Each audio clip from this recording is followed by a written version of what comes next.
Alright, JYPR versus Rare, round 2. We got the up-and-comer Rare, upset Connor last round, and he's here maybe to, who knows, potentially upset Jacob as well. Yeah, I mean, honestly, after beating Connor, I'm not sure if Jacob's even the super favorite, right? Like, if there were betting odds on this, I don't think Jacob would be well ahead of him. That'd be pretty close. After like the performance we saw last time, I mean, I think there'd be a fair few people in Rare's camp right now. But JYPR with the Corrin off to a really good start right now. Yeah, I haven't had the opportunity to experience Jypr's Corrin. Wow, really good backhead there. Yeah, going super deep for it and just sort of catching Rare, just holding in on his recovery. Yeah. So former Game & Watch main has also messed around with like Palutena, Lucina, a couple of those characters. Yeah, Zelda as well. Wow. He actually did really, really well with Zelda back in JMLeague4. Right. And then halfway through, that's when he made the switch to Game & Watch. Yeah. So. But there we go. Yeah. Rare evens things back up there. Yeah, he sort of caught him just like drifting in, and just like Mario pulls back, just like completely moves the hurt box away, and then just launches forward full force. Yeah, one of the best F smashes in the game. Yep. So quick as well. There you go. But yeah, pretty much evening things up, because that was a really solid stock from Jacob, and Rare's just sort of evened it up very, very nicely. Yeah, kept his composure really well. Yeah. And we see good stuff from Jacob there. I've seen some people talk about how like short hopping and then fast falling is kind of this game's dash dancing. Yeah. And he was kind of doing it back there, where he was just like sitting in the corner, short hopping, going like, you can't react to my jump. You're gonna have to react to me drifting in on a jump. Yeah. And then he just runs in and grabs him. Yep. Alright, there you go, finding a grab. Yeah, both players still keeping these relatively even. It's a lot of back and forth here. No one really has a clear advantage yet. Yeah, neither player managing to convert super hard off these straight hits. Yeah. Which is, on one hand, kind of showing that Rare's not like a super experienced Ultimate player. Yeah. He's primarily a Smash 4 player who's come back to try and make some waves. Yeah. But it also shows that both players are playing the defensive game pretty well and not letting either player get the combo starts that they want. Yeah, Jacob sort of pulling ahead here. I noticed that, I think this is maybe 2 or 3 times now, but in this last few interactions, hasn't been pulling the trigger on the pin when there have been a few times where he may have been able to get that, but finds the F smash anyway. Yeah, good stuff there. Rare does a neutral air dodge into ground, which is very safe, but Jypr has the timing on it there. Yeah. Seems like Jypr's timing, like feeling the rhythm of the game has been really well. Yeah. Been really good. We saw them both like sitting in shield for a couple of seconds before, and Jypr went for an up smash, and it didn't work because Rare rolled in instead of jumping over it. Yeah. But the timing was actually perfect. To cover what he did. Yep. There you go, opting to go super low, don't pull the trigger on the up B yet. We have seen Rare get some pretty solid mileage out of Flood if his set from round 1 was anything to go by. Finding the back air, and Jacob not able to get much extra credit at all. Pretty much even game going into this final stock. Yeah, Jypr just getting a little greedy going to stage instead of trying to get to ledge there. Yep. Okay, both players like sitting in center, neither able to really like slow things down and abuse the stage that they do have. Yeah. Just as you said that though, a bit of shield scrambling, just sort of waiting for the other person to sort of make the first move.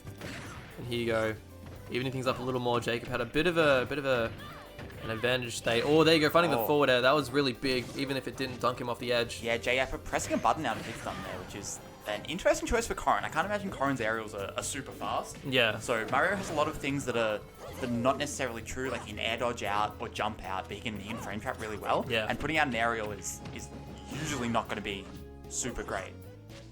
This back here, ooh, okay. Sort of preparing if Corrin did jump over the ledge for that. But I don't think Jacob is really going to do any of that. Really good air dodge. Yeah, and I think Rare's tightening things back up. We talked about earlier how Jypr was doing a good job at like doing these just neutral jumps in place. Yeah. But Rare's like recognized that he's letting Jypr have too much room to like maneuver around, and he's just going in and calling him out. Yeah, and Mario is the perfect like sort of character to do that with, especially with how quick and how like solid you can be with back air. You can just sort of wait for so long. Specifically how safe it is if you don't get the read. Yeah, exactly. Because it's like Jypr's whole plan with that is trying to bait something out. Yeah. But Mario's the right character to try and punish this stuff without opening himself up to a punish. Yeah, or the up smash getting interrupted there. There you go, good hold on the shield. Oh, there's a lot of spaghetti going on. Roll around back throw, that's probably going to do it. Yeah. Yeah, that's not the usual ledge that you see that option being taken, but works nonetheless. Yeah, Smashville sort of helping him out there. basically, yeah, working as a mini ledge. Alright, same characters into game 2. Definitely doable for Jacob. I don't expect him to switch off that. But going to Lilat is his counter pick. Yeah. Sure. I mean, I don't know. I think stages aren't super important here. I think both players have similar game plans in how, like, neither player is excessively more aggro than the other one. Yeah. So... Yeah. I mean, the first thing that comes to my head... Oh, that was a really nice jump call out. First thing that comes to my head is just... Oh! He knew exactly what was happening. Yeah, just how... yeah, just like that. Corrin can sort of snap to ledge and has that hitbox above the very thin Lilat platform, unlike Mario. And Mario is probably more likely to not snap the ledge and just sort of be exposed with that up B. Yeah. Alright, Rare loves these rolls. You can definitely tell the Smash 4 in it that even though he is rolling a lot, they're pretty safe rolls. He's pressing them when Jypr is going for a button. Yep. And so there's no room for Jypr to kind of react and punish him immediately for them. Yeah. Oh, okay, yeah. There you go. Using Corrin's range to sort of just stay out of Mario's pretty much a blender. Like, that down air is super good. And a lot of people just love to use the down air as like a combo finisher, and it kills a pretty decent percentage as well. Yeah, Lilat, reasonably small ceilings. And reasonably small side blast zones, although that would have killed on anything. Yeah. Jypr not too far behind here, but we're going to see if he can start something off. Mario, really good low percent combos. And they're super easy to get. So here you go, just like that, 40% already tacked on. Yeah, honestly, Slope's probably doing a decent job of screwing up Mario's like up air nair and up air Yep. combos out of a short hop. Just having to kind of time a fast fall to try and get your combo to be true. Yeah. And Rare's pretty much established a solid enough lead where he probably doesn't even mind losing the stock now. Yeah, last game we saw Last game we saw Jypr have the stock lead every stock, and Rare just pulled ahead in the final stock. So we're seeing here maybe like just an extended adaptation from Rare. Like he was just kind of slowly gathering data last game. Yeah. And now he's come back into this. Ooh, didn't DI that correctly. Yeah, I mean it's really hard, right? It's not rub up air levels of why did I go in that direction. But it's not like it's not super easy as well. But there's an element of like reading your reacting to how your opponent's drifting. Yeah. Like we saw Rare drift in there to force Jypr to have to DI out. Yeah. Sorry, in instead of out. Yeah, good match on the forward air there, because that Mario's forward air was definitely gonna pop Jypr straight into the blast zone. But 104, got a bit of catching up to do. Definitely doable. We've seen Jacob do incredible comebacks before, so definitely not out of the woods for Rare yet. Nice, get up into grab. Yeah, so I'm not super familiar with Corrin. Is this the sort of percent where like smash attacks start killing? Is back air at the ledge gonna kill? Back air will definitely do the job. Back air is unreasonably good. Like, it's so good. It spaces itself for you. Yeah. Oh, that was so nice. Wow. I don't often see many people challenging Corrin up B like that, especially with Mario, who doesn't really have like a disjoint. Yeah, but I mean, look, when you're that far up, the trade's fine. Yeah. I imagine he would have been ready in case he got like a stage spike or something there. Yeah. So, I mean, good stuff there. Yeah, forcing him off of the Corrin, gonna go to the Game & Watch on Battlefield here. Yeah, so it's kind of a double-edged sword. Like, Battlefield's a really good stage for Game & Watch, but it's also the Mario stage. The Mario, yeah, exactly. But to be fair, I don't think we've seen in this entire match, even like on Smashville and even with the triple platform Lilat, we saw Rare getting many like ladders or many super like up air combos. So that's true. So maybe really good recognition from Jypr that Rare's strengths are not in these crazy optimal Mario combos, Yeah. and so going to Battlefield can work out for him. Yeah, and it seems to be doing so. I mean, 103 versus 10%. Yeah, Jypr just getting another grab, so looking to close out the stock at this point, I imagine. This is kind of the point where you might expect a Game Watch to start throwing out smash attacks. Yeah. Obviously, if a down smash hits, if an F smash hits, up smash at this point probably will. Even a forward air at the ledge. Yeah. Jypr really liking this up B. Yeah. He's like, if you come anywhere near me, I'm just up being away. And Rare hasn't been able to kind of call it out. Yeah, I mean, it's super good too. Just sort of resets the situation as well. Gives him time to sort of drift up. You can return back with a really strong key. Yeah. I would like to see. It's really hard to do, but you can if you get a read on it. You can jump, double jump, and then just hit them at the apex of their up B. And it's dangerous because they can kind of do an up B in a direction. Yeah. Oh, forward air actually not taking it. I thought it would. Yeah, Rare living a lot higher than I thought he would be. Yeah, 161%. I mean, Game & Watch, a very light character, third lightest in the game. Okay, won't get to utilize his rage, and I think that's a really important stock there for Jypr. Because we were getting to the point where like a stray Mario F smash at ledge could have just taken it. Yeah, Game & Watch extremely light. I also noticed, I mean, we haven't been seeing too many edge guard situations here, but I mean, we've seen just from other Game & Watch players how good Game & Watch back air is off the stage. Yep. So if Jypr can sort of pressure Rare into an off-stage scenario, he can definitely take some early stocks. Given that Mario has got a pretty alright recovery, but linear enough that if you force him too far out, then he's not going to make it back. Yeah, Jypr, probably a misinput there on that roll. Probably wanted to like run off neutral air dodge to get to center. Yep. Oh, bacon. Bacon. Wow, really good there. Doesn't confirm the nair into anything, but just continues the combo anyway. Yeah, just sort of fading out. I mean, Rare is prepared to try and reversal his opponent, trying to edge guard him. Down smash. Gonna find it, and this is so much more comfortable. Rare's been living to very high percents, but when Jacob's up this far, he doesn't really care. Yeah, as long as he's playing safe around it, like, it doesn't matter if his opponent's living this long because he's got the lead. Yep. And yeah, we see Rare it's the initiative's on him, right? He's sort of trying to go for those hard like edge guards, those really deep edge guards, because he has to try and take this stock. Yeah, which is like not the position you want to be in against Game & Watch. Yeah, definitely not. But Jypr just slowly clawing away. 77%. This is really good. Looking on the verge of his 3 stock potentially. Yeah. We say that though. Up smash coming out. Sure, but still 2 stocks left, 0%. Yeah. Jypr has to be. Look, honestly, he's probably thinking about the next game at this point. Yeah. Rare turning things up a little bit here. This is a big grab. Okay. Oh, here we go. This is some of the ladders we were talking about, which we weren't seeing before, but only able to get a few up airs off of it. Still pretty solid nonetheless. Yeah.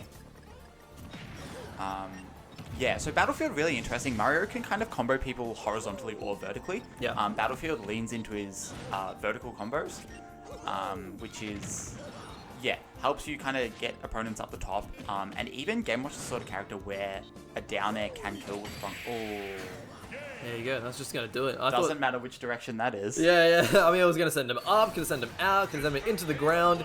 Either way, he was dead. We're going into game 4. Rare going to be forced off of the Mario into the Pythra and Mythra. We're going to small battlefield here.